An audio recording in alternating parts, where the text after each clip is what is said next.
14-month wait, including a month held up in customs, our Patriot Campers X3 trailer was finally ready to be picked up. We packed up the car and made a 3-day interstate dash to Exploration Outfitters in Durant, Oklahoma. There, Ray spent the better part of the day with us going over the operation of the trailer in detail and had us ready to go.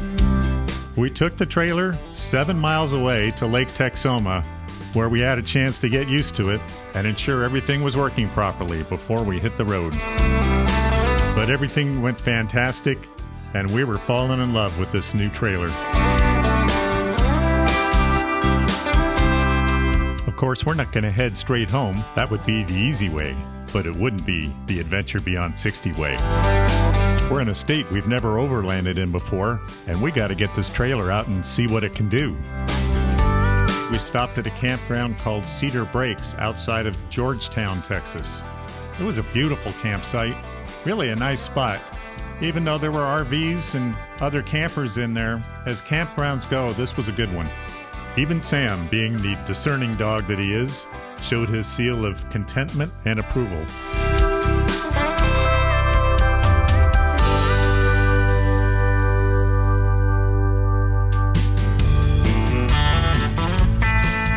Being San Diegans, seemed like the best place to take the trailer first would be the beach. So we headed down to Padre Island National Seashore.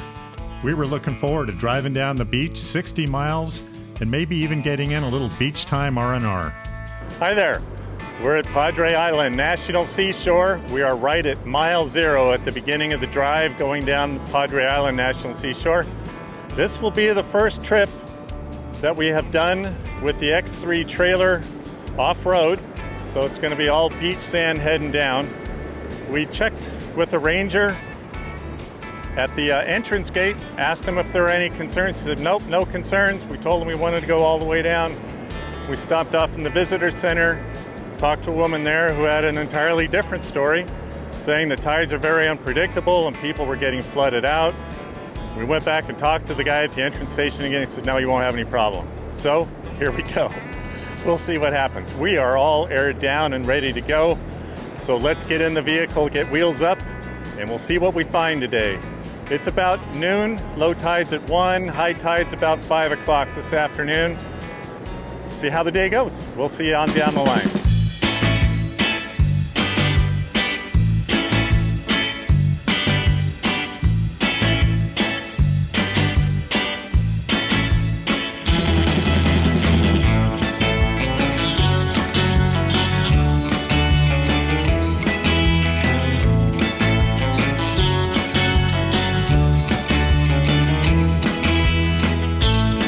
Drive down the beach, the Park Service has signs posted every 5 miles letting you know how far down the beach you are so you can figure out how far you have to go.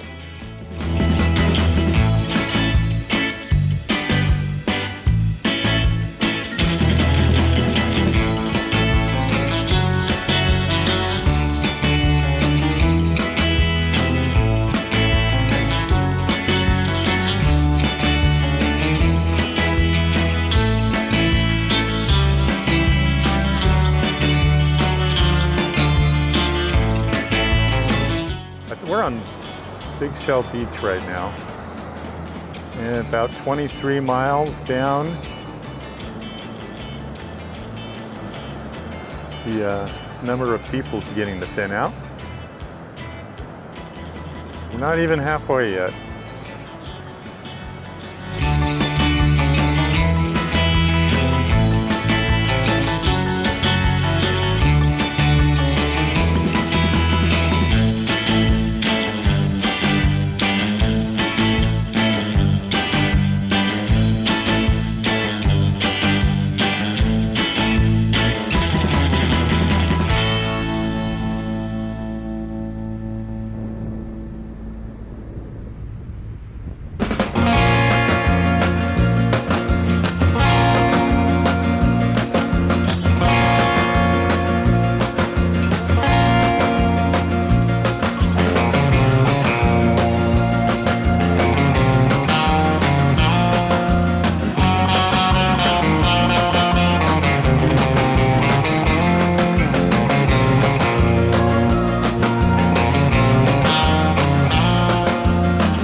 thing we discovered on the way down. We started with about 3/4 of a tank plus a full tank in reserve, but our mileage was about half of what we expected on the way down. In fact, I was getting concerned we wouldn't have enough to get back. On the drive down, I spent the entire time in high-range four-wheel drive, driving in the softer sand away from the corrosive salt water. I'm not sure that was the best idea, but in any case, we made it down to the end of the beach and we'll worry about fuel tomorrow. Not knowing really what to expect from the tides, I pulled up next to the sand dunes where we were a good couple of feet above the tide level. I didn't want to wake up in the morning and find our brand new trailer surrounded by seawater. But now that we're all set up, let's ask Debbie what she thinks of it. Deb, what do you think of the trailer? I think the trailer is great. The more we use it, the more comfortable we're becoming with it. It'll still take a couple of more rounds to really make it our own. Nonetheless, it is everything we hoped it would be. Let's start with this view, this stunning view, just like in the videos. We are at the beach. There is the Gulf of Mexico seashore. The waves are rolling in and crashing, blue water, white waves. It is stunning. And here we are in the trailer. We have this lovely little living area where we can sit and eat dinner or do some work on the computer or whatever it is we need to do. And then up here we have the bed and we can look out and you can relax and have this beautiful view. They really designed the inside of the trailer very nicely. There's really great ventilation, lots of windows. The zippers work really, really well. That's a really nice detail. The zippers are just very easy to use and go up and down. So that was really nice to see how easily those work. And then rolling everything up goes very easily as well. At first I wasn't so sure, but now that I've done it a couple of times, everything's really easy to roll up.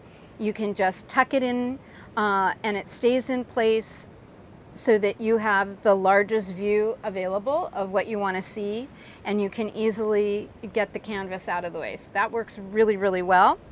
The bedding, they have this mesh net that you put over the bedding so that when you close the trailer, everything for your bed stays in place. That is a really big win for both me and Ted, not having to set up a tent, blow up mattresses, undo the sleeping bags. This is just wonderful. All you have to do is go around. There are 4 clips on each side. You undo the clips. I happen to like to fold up the mesh casing and put it under one of the benches and just get it out of the way. This bed is extremely comfortable. We have both slept really well in it for a few nights now. It's just a very, very nice mattress. So I have high ratings for the mattress as well. It works really well.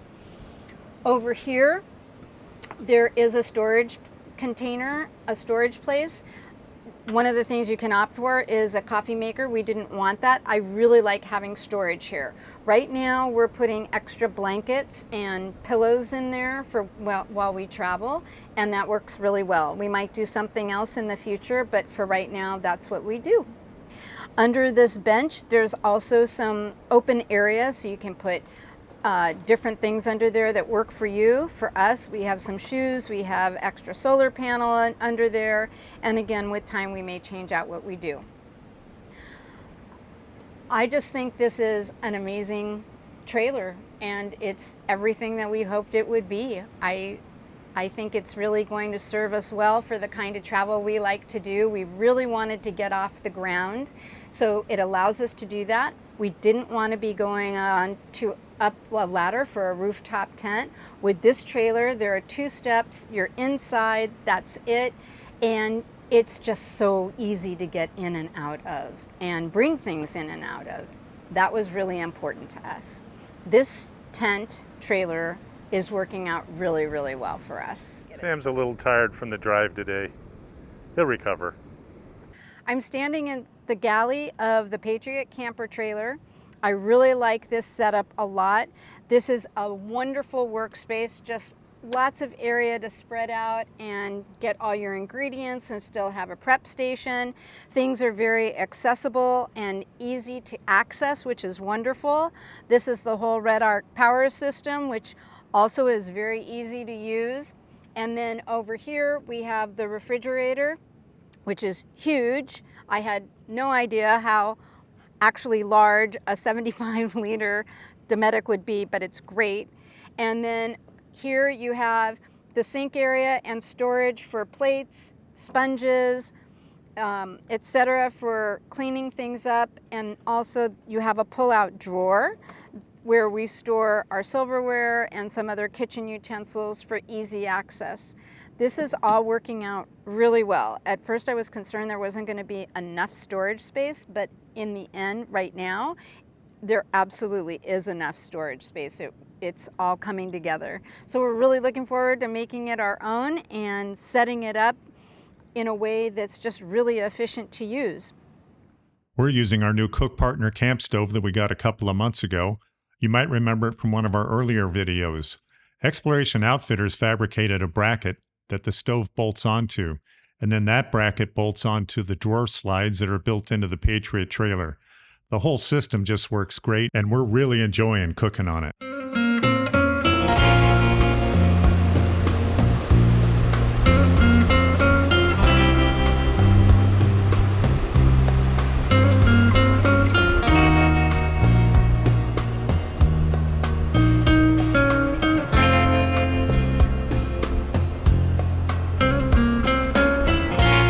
Grasslands in the sand dunes are home to a variety of mammals, including deer, coyote, badgers, and bobcats, amongst others. Those aren't Sam's prints. Looks like some coyotes came through camp during the night, looking to see if we left any food around.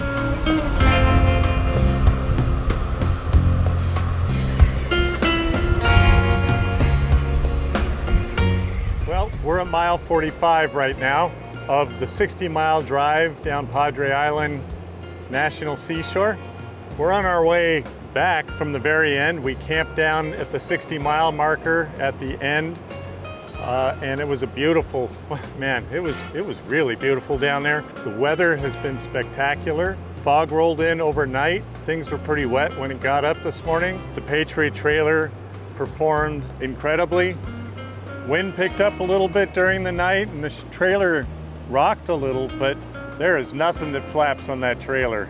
So it was just really easy to sleep. It was great. So right now we are driving back up the beach, and yeah, we'll go another 10, 20 miles somewhere along in there, find a nice spot to camp. I think we'll camp there for the night.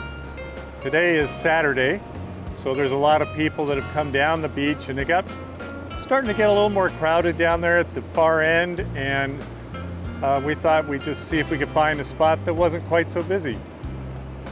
So that's what we're up to. What did you think yesterday? Well, I think the beach here is really beautiful. There are so many seashells, so much different than the San Diego beaches, and it's really fun. The seashells are really, a lot of them are really large, they're intact and whole, they have lots of different colors, so it's really fun to go beachcombing around here. On the other hand, what's really been astonishing to me is how much trash there is that's washed up from the oceans onto the beach. There is so much trash, I had no idea. Every little bit that you can do and we can do to help pick it up and keep the beach pristine is really helpful. Yeah, one other thing about beach combing that we never heard of before were sea beans. I'll make a cut right now to a sea bean that we found up at Big Shell Beach. And these sea beans come from a long ways off. Some come from Africa, some come from South America. When I stopped at Shell Beach and I got out, I found one within 2 minutes. I haven't found another since. And the one I found, as you probably could see when I cut away, kind of looks like a hamburger. I don't know much about that one yet, but maybe I can put something up on the video if I find out and let you know. But that's something new to look at on the beach. I was talking with one of the locals from Corpus Christi when we were down at the far end, and he was telling me about how much history there is along this beach. It's been used for a long time. When they dredged the opening through through Padre Island down there at the 60-mile mark, they actually came across a couple of Spanish ships and gold was dispersed. And that's why it is illegal to bring a metal detector on Padre Island National Seashore. They don't want you looking for the gold doubloons. People have been coming here for a very long time, and it is the longest sand spit in the world, actually. So it's quite a drive. Yeah, I thought the drive would be maybe kind of boring, but I've really enjoyed this drive. There hasn't been a lot to really show you on the drive per se, because it's just beach, but man, I love driving on the beach. It's great. So we've had a good time. We did get horrendous mileage coming down. We averaged about 4.4 miles per gallon. So I've learned a couple of things. Number one, I was driving too far into the soft sand. I should have been driving closer to the water. I was driving in 4-wheel drive. I put it back into 2-wheel drive. I'm driving down closer to the water. Now I'm getting about 9 miles per gallon, which kind of what I would expect pulling the trailer. It's a good thing we have that Long Range America extended gas tank, that we wouldn't have made it down and back without that. Anyway, we're gonna, we'll get going here, get wheels up, see if we can find a good spot to spend the evening, get in and enjoy the later hour of the day. All right? All right, let's head on down the road. All right.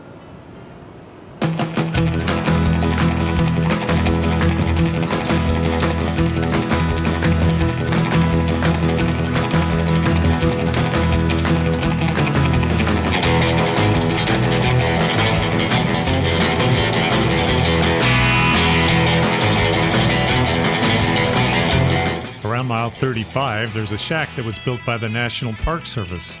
It's used for hatching sea turtle eggs during the spring.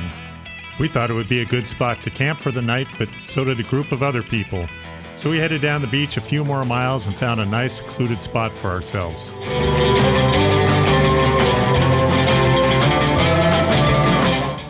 Right now, it's, I don't know, about 7:30 at night. The wind's blowing anywhere from 10 to 12 miles an hour. We've got the awning up. I have it guide out 2 locations. Everything seems to be holding together fine. And Deb's just going to it in the kitchen right now. Everything is just working fantastic.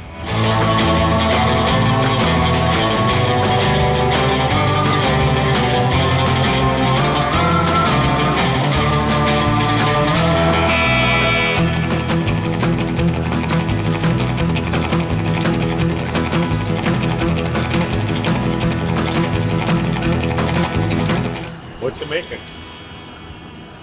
Roasting Brussels sprouts for the first time. For the first time. On the stove. Not in an oven. It needs more seasoning. What you got there? These are red onions that I'm going to sort of saute and cook to add to the mandarin chicken because I don't have scallions. I was actually referring to the blue bag. Oh, the blue bag is my spice bag. And I'm very happy with my spice bag. I love my spice bag. I can show it to you in a minute, but right now I need to attend to some food. This is salt.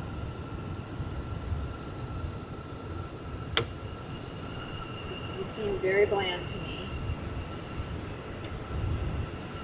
So I'm going to do a little bit of that and a little bit of some garlic granules just for fun.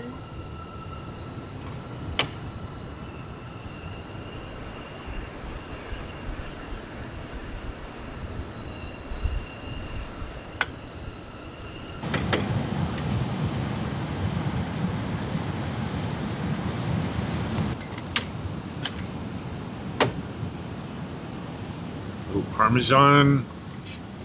Yum.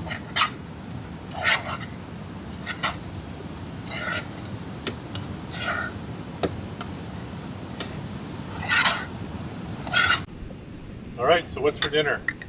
We have mandarin chicken with sauteed red onion, and we have Brussels sprouts with balsamic and Parmesan cheese. All right. Roasted Brussels sprouts. Let's eat. That sounds great. Wonderful. Morning. Well, it's about 6:21 this morning. It's still pretty dark outside. We got up about half an hour ago, and we're starting to pack up. The tide's coming in much higher this morning, over a foot, and that's high tides up. Oh, it's around 8 o'clock this morning, I think. So, or maybe around 8:30. I don't expect too many problems, but it might put us up into the softer sand on the way out, which, as we discovered 2 days ago, really kills our mileage. But because we made, coming up yesterday, we got over 9 miles per gallon, staying a two-wheel drive down on the hard sand. That is definitely the way to move up and down this beach. Debbie's busy packing up inside the tent, and I'm getting things together. So we're just gonna get going, get wheels up. We'll see you up the beach.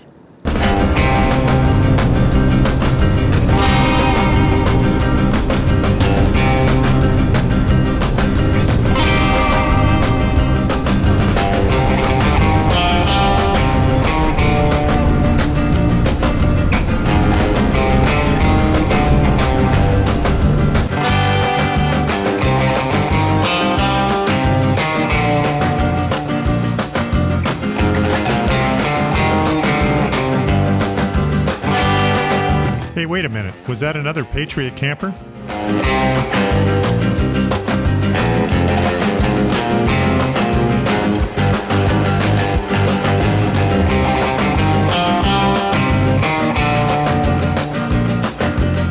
Well, look at that. It's a Patriot X1 and a bunch of Toyotas. Yeah, that's it is. Yeah, we saw yours go by. Let's go. Cool. Yeah, I hate it though. I hate the other. Well, it comes as no surprise when we got out of the car and started talking. It seemed like we'd known each other all our lives, and several hours just slipped by in what seemed like a few minutes.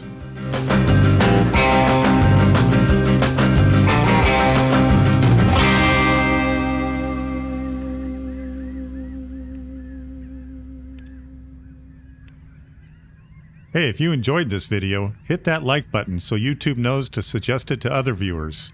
If you haven't done it, now would be a great time to subscribe to the channel. You'll be sure to never miss one of our future videos, and it'll really help us out a whole lot too. When we finished our adventure on the beach, it was time to do some laundry and replenish our supplies. We pulled into a KOA in Corpus Christi, one of the nicest KOAs we've ever been in. If you're ever in the area, I highly recommend it. After spending a couple of days in Corpus Christi, it was time to pack up and head out, because we were a long ways from being done on this adventure.